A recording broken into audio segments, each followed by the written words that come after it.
세상 모든 책을 경제적으로 읽어보는 체크리스트 시간입니다. 오늘도 김치영 경제뉴스 큐레이터가 책 소개해드립니다. 어서 오세요. 네, 안녕하세요. 예, 오늘 책은 제목이 뭔가 봤더니 야, 요즘은 책 제목만 보면 감이 있는데 이 책은 도대체 뭘 얘기하려는 건가 감이 없네요.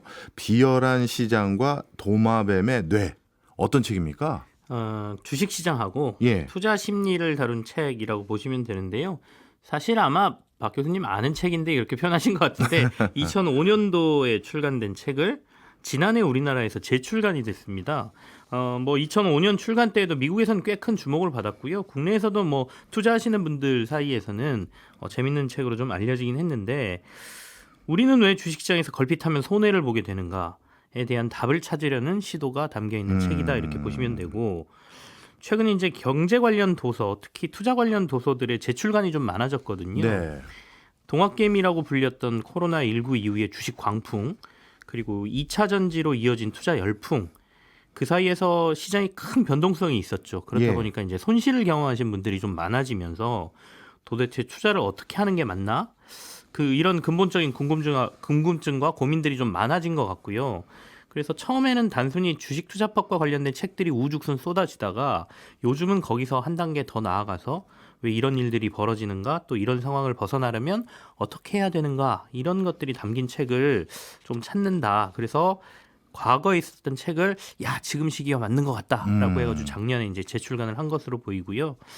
비열한 시장과 도마뱀의 뇌라는 책은 걸핏하면 투자에 실패하는, 또 내가 팔면 오르고 내가 사면 떨어지는 머피의 법칙 같은 주식 투자가 왜 그런 건지를 밝혀내려고 노력한 책인데요. 인간의 뇌, 또 행동경제학적인 분석을 위주로 사람들에게 잃지 않는 투자란 무엇인가를 조언하는 책입니다. 네, 도마뱀의 뇌라는 건 어찌 보면 사리 판단이 잘 안 되는 우리들을 비유한 것 같긴 하고요. 그렇다면 비열한 시장은 네, 냉혹한 주식시장을 말하는 거겠죠? 그렇습니다. 그러니까 사실 주식시장을 비열한 시장이라고 표현한 사람이 이 책의 저자인 테리 버넘 교수만은 아니에요. 예. 성장주 투자의 아버지라 불리는 필립 피셔도 이런 표현을 썼었거든요. 그러니까 주식시장은 낙관이 지배할 때 하락하고 비관이 지배할 때 상승하는 것을 놓고 비열하다 이렇게 표현을 하는 것이죠.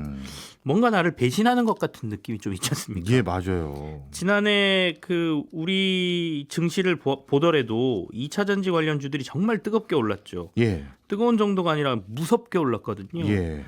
이 뜨거운 상승기를 놓쳤던 투자자들은 섣불리 이제 올라타기 힘든 시장으로 변했고 이게 계속 지속되니까 그럼 이제는 좀 들어가야 되나? 이런 생각을 하면서 들어가니까 떨어지기 시작하고. 이제 변동성이 일어나면서 떨어졌죠. 예. 어쩌면 이런 시장의 비합리성에 대해서 이 책은 설명하고자 했던 것 같고요. 예.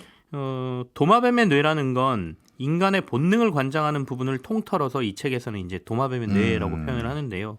실제 파충류의 뇌를 말하는 건 아니고요. 네.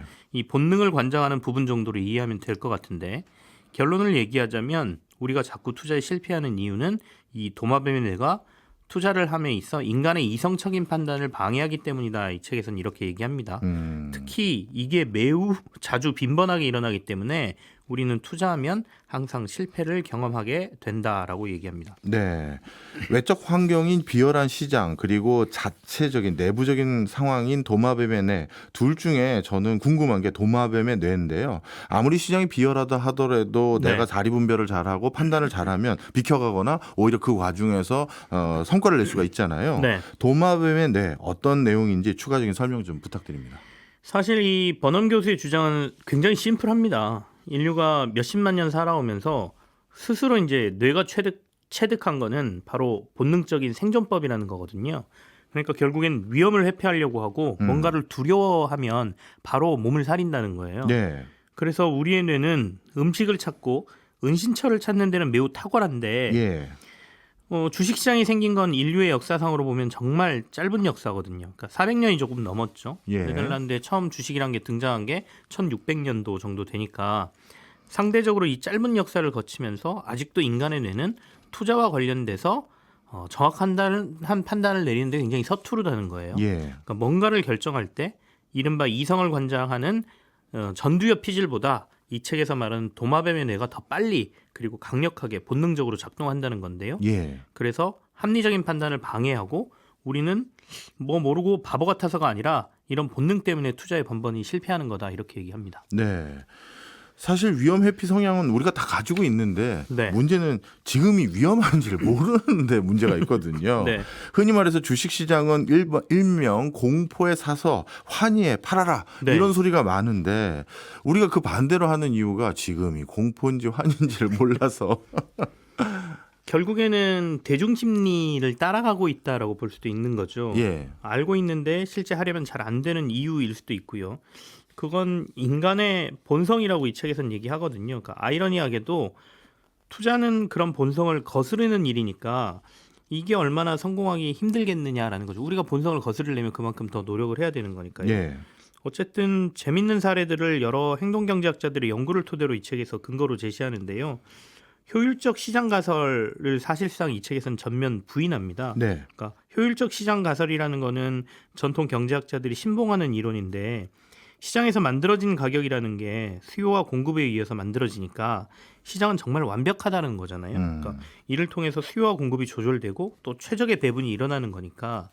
하지만 주식시장에서 만약에 이런 효율적인 시장 가설이 맞다라고 하면 큰 돈을 절대 벌 수가 없습니다. 그렇겠네요. 왜냐하면 거래는 항상 적절한 가격이 이루어지고 수요와 공급은 완벽할 테니까요. 하지만 투자에서 성공하기 위해서는 우리는 이 효율적 시장 가설을 완벽하게 부인을 해야 되는 거예요. 예.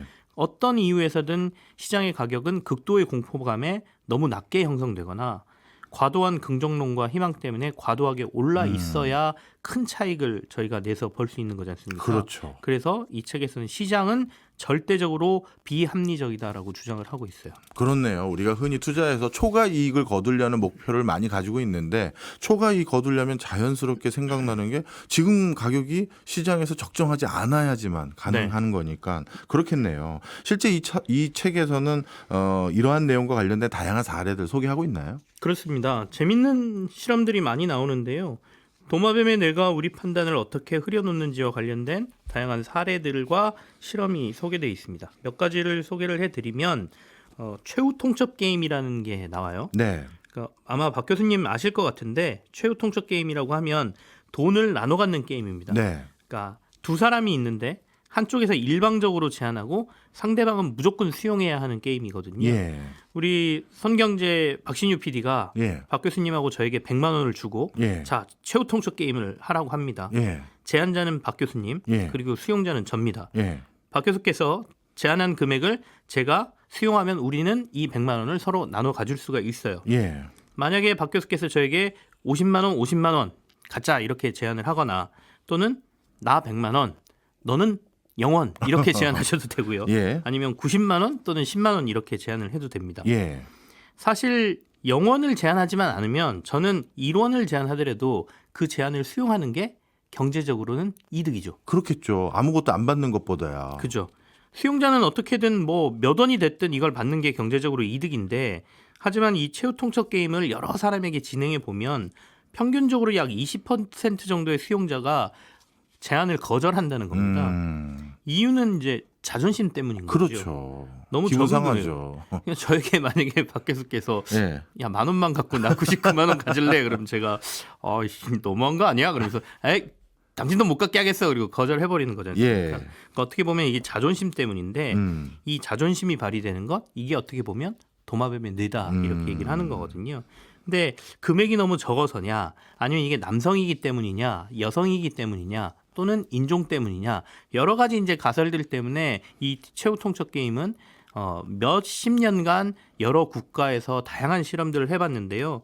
그랬는데 결국에는 결과적으로는 제안자는 평균 30%의 정도의 금액을 100만 원이면 보통은 30만 원 정도를 상대방에게 네. 제안을 했고 제안 거부율은 항상 20% 정도가 되더라. 그거는 우리는 자존심을 세울 것인가 아니면 돈을 선택할 것인가의 결정에 있어서 어떻게 보면 주식시장에서는 돈을 선택해야 되는데 자존심을 선택하는 결정을 많이들 한다는 것이죠. 그렇죠. 경제학에서는 이 최후 통첩 게임 참 유명하고 참 흥미로운 실험으로 많이 알려져 있거든요. 김 기자님이 제안하면 100만 원 중에서 저한테 얼마 제안하실 겁니까? 저요? 우리 박 교수님은 돈 많이 버시잖아요. 아닙니다. 왜 이러세요? 10,000원 제안해야죠. 안 받습니다. 우리 뇌에서 이제 이성적인 판단을 하는 부분이 전두엽 피질이라고 제가 말씀을 드렸는데 예. 실제로 자기공명 촬영 장치를 달고 사람들이 이 최후통첩 게임을 할 때 뇌파를 측정해 보면 불공평한 금액을 제한받을 때 활성화되는 부분이 이 전두엽 피질이 아니고 그 외의 부분이라고 하죠. 그 얘기는 결국에는 이성적으로 판단하는 게 아니라 굉장히 본능적인 그렇네요. 감성적인 판단을 하는 거니까 예. 도마뱀의 뇌가 작동을 한다 이렇게 보면 되겠습니다. 네. 또 다른 실험들도 있나요? 네. 미신을 믿는 비둘기라는 실험이 있어요. 이것도 굉장히 흥미로웠는데 이런 겁니다. 비둘기에게 일정 시간에 매번 먹이를 줍니다. 예. 이게 거듭되면 비둘기들이 각기 특정 행동, 이상한 행동들을 하기 시작한다고 해요. 예. 그러니까 어떤 비둘기는 고개를 까딱거리고 어떤 비둘기는 막 시계 방향으로 돌고 어떤 비둘기는 막 날개를 퍼덕거린다거나 근데 이 행동을 계속 반복한다는 거죠. 특정 예. 비둘기가 그 특정 행동을. 예. 이거는 사실은 나중에 보니까 이렇다라는 거예요. 비둘기들이 스스로 내가 이런 특정 행동을 하기 때문에 저 사람이 나에게 먹이를 준다라는 믿음을 갖게 되는 거예요. 아. 사실은 그것 때문에 주는 건 아닌데 우리는 예. 시간에 맞춰서 그냥 주는 건데 예. 그러니까 어떻게 보면 일종의 미신을 스스로 만들어낸다는 것이죠. 그러니까 이게 매우 비이성적인 판단인데 사실 사람들도 그렇다는 거죠. 그러니까 예. 우리가 투자를 할 때 예. 뭔가 반복될 때 저게 반복되니까 내가 수익이 나던데? 뭐 이런 거. 아니면 박 교수께서 저한테 이 종목 좋아요. 라고 해서 한번 투자해봤더니 돈을 벌었어요. 네. 그다음에 다음에 얘기하면 네.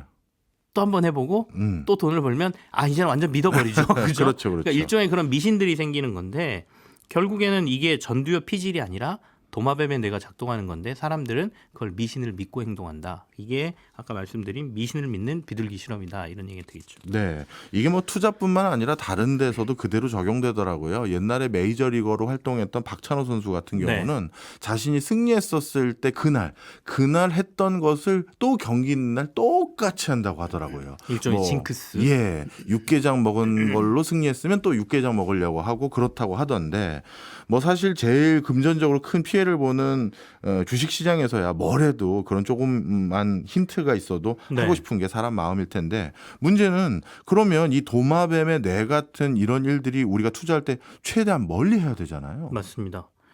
일단은 그게 제일 어려운 것 같고 이 예. 책에서도 그러려면 굉장히 일종의 훈련 같은 걸 우리가 해야 된다라고 얘기를 하는데요. 예. 물론 사람에 따라서는 뭐 다를 수는 있겠습니다만 이 책에서는 여러 가지 원칙을 제시하면서 우리가 이 도마뱀의 뇌, 그러니까 어떻게 보면 본능을 억제할 수 있는 방법으로 제시하는 것들이 있습니다.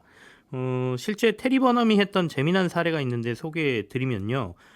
결혼 전 지금의 와이프를 만났을 때, 그러니까 테리 버넘이 와이프를 만났을 때의 얘기인데 아내 이름이 바버라더라고요. 예. 이 바버라에게 그 당시 이렇게 얘기했다고 해요. EMC라는 회사 주식이 있는데 이 주식이 지금 $100 정도인데 $50로 떨어지면 우리가 결혼한 후에 살아가는 것도 그리고 자녀의 교육비도 이제 돈 걱정 안 해도 된다 이렇게 얘기를 했대요. 예. 이때 테리 버넘 교수가 말 그대로 공매도 포지션에다가 돈을 많이 걸었던 것이죠. 예. 그 이후에 이제 그 지금의 부인인 바버라 교수는 고고학자였는데 갑자기 관심도 없던 경제 뉴스를 막 챙겨보고 도대체 EMC 주가가 어떻게 되는지를 면밀히 살피고 있었는데 월스트리트의 모든 투자자와 펀드 매니저들이 EMC에 대한 찬양을 늘어놓기 시작하는 거죠. 예. 이 회사 더 간다. 예. 뭐 사야 된다. 꼭 사야 될 주식 이렇게 얘기를 하니까 얼마나 걱정이 됐겠습니까? 예. 그래서 이제 결국에는 자신한테 다시 찾아와서 도대체 모두가 좋다고 하는데 당신은 이 회사의 주가가 떨어진다고 확신한 이유가 뭐냐? 네. 당신만 알고 있는 뭔가 비밀이 있는 거냐? 제발 얘기해달라. 네. 그래서 답을 해줬다고 합니다. 답은 매우 간단하다. 모든 애널리스트하고 펀드 매니저들이 다 EMC를 사랑한다는 걸 나는 알고 있다.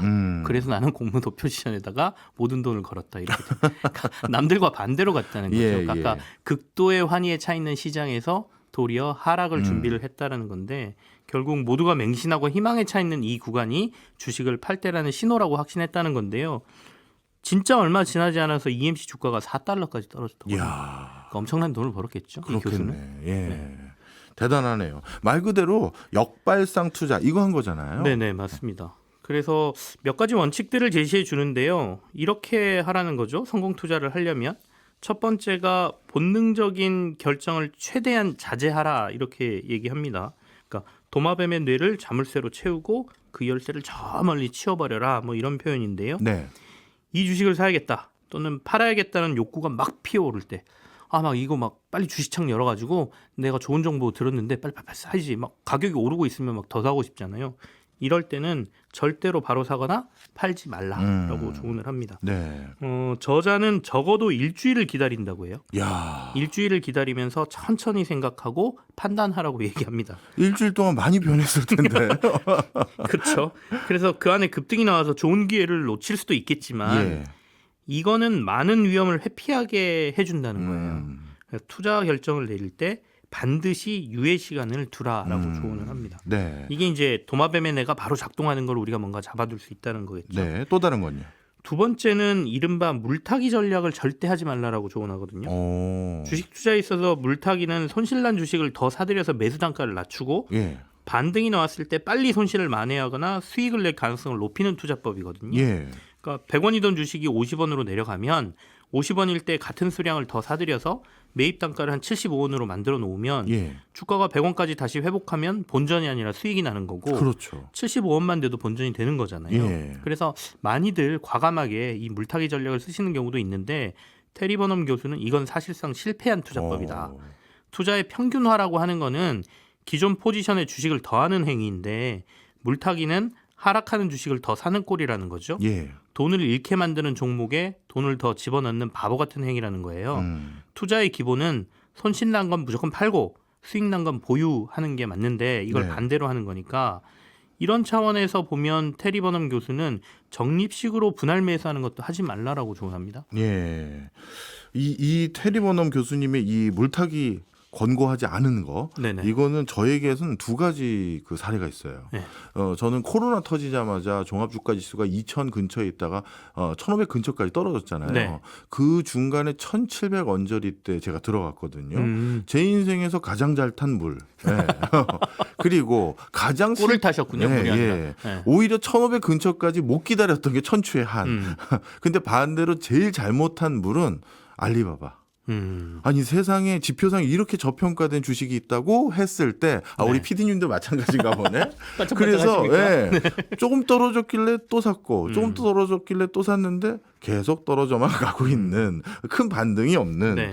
야, 그래서 이거는 뭐 테리 버넘 교수님의 권고사항에 좀 반하는 사례도 저는 있긴 있는데 하여튼 제일 중요한 네. 건 좀 전에 말씀 주신 것처럼 적립식 투자는 일반적으로 굉장히 좋은 투자법으로 소개되고 있지 않나요? 맞습니다. 근데 이제 물타기와 관련돼서 계속 이어지는데요. 네. 그러니까 말씀하신 것처럼 아까 코로나 같은 비정상적인 상황에 뒤쪽에서 약간 말씀을 드릴 건데 일종의 올인 전략을 사용하라는 얘기도 하거든요. 예. 약간 물타기하고는 사례가 좀 달랐던 것 같고, 그러니까 물타기 전략을 하지 말라는 것과 지금 연결되는 적립식 투자도 권하지 않는 것은 네. 우리가 좋은 기억만 머릿속에서 떠올리기 때문에 적립식으로 분할 매수하는 거에 대해서 매우 좋게 얘기하는데 사실상 미국 증시가 1980년대 이후에 어떻게 보면 지속적인 상승만 경험했다는 거예요. 예. 그러니까 물론 중간에 폭락을 몇 번 경험하긴 했지만 결과적으로는 또 S&P 올랐죠. 500도 오르고 지금도 거의 사상 최고치지 않습니까? 예. 그러니까 이 사람들은 적립식 투자를 장기간 하면 무조건 수익이 난다는 좋은 기억을 갖고 있기 때문에 적립식 투자는 좋은 거야. 적립식 투자 하세요. 예. 이렇게 얘기하지만 사실 하락 구간으로 들어가면 네. 적립식 투자만큼 안 좋은 투자가 없다는 거죠. 실패한 주식을 또 사고 그 주식을 떨어지면 또 사고 또 사고 또 사고 하다 보면 예. 계속해서 빠지는 주식의 보유량은 늘어나고 예. 손실은 더 커지는 투자가 적립식 투자이기 때문에 강세장에서는 분명히 적립식 분할 매수가 좋은 투자법이지만 전체 시장으로 봤을 때는 적립식 투자가 결코 좋은 투자가 아니다. 그러니 적립식 투자는 안 하는 게 맞다. 이렇게 조언을 하고 있습니다. 그러면 우리 테리 버넘 그 교수는 쉽게 말해서 한 방에 올인 이걸 원하시는 거네요. 뭐 그것까지는 아닌데 아까 예. 그래서 올인해서 투자하라라고 또 거기 써 있기는 해요. 예, 근데 예. 읽어보면 매번 올인하라 이런 얘기는 아니고요. 비교적 본능을 따르는 섣부른 투자를 하지 말고 보수적인 신중한 투자를 하되 항상 올인할 준비를 하고 있어라 이런 얘기더라고요. 예. 그래서 일부 현금을 항상 가지고 있으라고 조언하는데요. 네. 이걸 포커 게임에 비유를 합니다. 포커를 잘 치는 사람하고 잘 못 치는 사람의 차이는 결정적인 순간에 좋은 패에 올인을 할 수 있느냐 없느냐에서 갈리는데 예.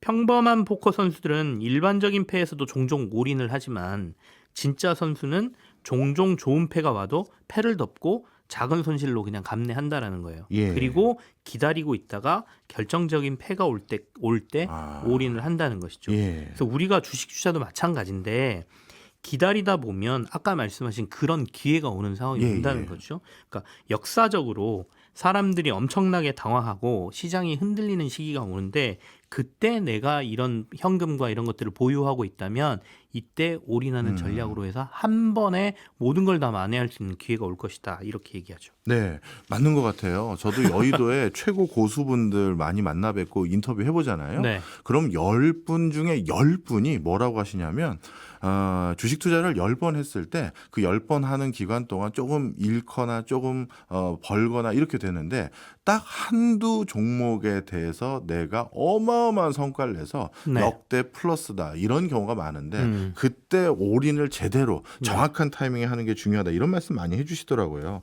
버넘 교수랑 똑같은 의견이네요. 그런데 문제는 아시잖아요. 네. 이게 쉬워 보이지만 실천이 정말 어렵거든요. 그 방금 전에 말씀드린 한 4-5가지 정도는 머릿속에 기억하시고 자신의 투자 성향에 맞게 적용을 좀 해보시는 거는 도움이 좀 될 거라는 생각이 들고요. 네. 근데 뭐 투자 대가들이 얘기하는 것들이 좀 엇갈리는 것들도 꽤 많거든요. 그러니까 올인하라는 것도 뭐 물론 좋은 기회에 올인하는 건 맞지만 이걸 우리가 완벽하게 전망할 수 없기 때문에 더 많이 빠질지 아니면 여기서 반등을 할지 우리가 모르기 때문에 분산 투자를 하라는 얘기도 많이 하고 그렇죠. 시기적인 분산도 하고 투자하는 종목에 대한 분산도 하고 뭐 나라에 대한 분산도 하고 분산 투자를 강조하는 것들도 있어서 이거는 자기 성향에 좀 달린 것 같아요. 근데 우리가 이제 이 뇌과학을 연구한 굉장히 독특한 투자법을 제시하는 이 버넘 교수의 얘기도 참고해 볼 만하다는 생각이 들고요. 예. 이 책을 읽으면서 이 책에 나온 몇 가지 문구 중에 재밌는 것들이 좀 있었습니다. 예. 그래서 같이 좀 공유를 하면 좋을 것 같아서 적어왔는데요. 돈을 잃지 못해 안달난 도마뱀의 뇌라는 네. 표현은 확실히 우리가 본능적으로 움직였을 때는 돈을 잃을 가능성이 높다는 걸 강조한 표현이었고요. 예. 또 미국의 어느 펀드 매니저가 자기 자리에 써놓은 메모라고 하는데요. 징태양난의 정의는 다음과 같다. 가만히 앉아서 시장이 폭등하는 걸 지켜만 볼 것인가? 아니면 지금이라도 매수해서 폭락을 맞을 것인가? 그러니까 결국에는 항상 이렇게 급등하는 주식들을 보면 일반 투자자들도 그렇지만 전문가인 펀드 매니저들도 지금 들어가면 폭락이 올 것 같은데라는 두려움을 가지면서도 계속 오르면 들어가고 싶은 본능을 못 참는다는 것이죠. 그렇죠. 또 그리고 아무도 팔아야 할 때 종을 울려주지 않는다. 그러니까 결국엔 이거는 본인이 이성적으로 판단해야 된다 이런 얘기 아니겠습니까? 예. 그리고 또 자신의 친구 사례를 하나 들어줘요. 예. 자기 친한 친구 중에 원유 트레이더로 정말 돈을 많이 번 친구가 있다. 네. 근데 재밌는 건 이 친구는 원유 시장의 전망 또는 시장 상황에 굉장히 문외한이다. 예. 친환경 에너지가 원유 시장에 어떤 영향을 미칠지 네. 또는 오펙이 감산 결정하는지 이런 이슈에도 관심이 없는데 도대체 그러면 돈을 어떻게 벌었을까라고 물어보니까 자기는 이 원유 시장에 참여한 시장 참가자들의 심리만 본다. 그 심리만 보고도 돈을 벌었다라는 거니까 그렇군요. 결국엔 우리가 수많은 분석과 뭐 정보를 찾아가고 이런 것보다 나의 본능을 어떻게 자제하느냐가 투자의 성공을 가르는 중요한 변수가 될 수 있다. 뭐 이런 얘기가 되겠죠. 알겠습니다. 투자에서 심리가 얼마나 중요한지 오늘 이 책을 통해 배웠네요. 지금까지 김치영 기자였습니다. 고맙습니다. 네, 감사합니다.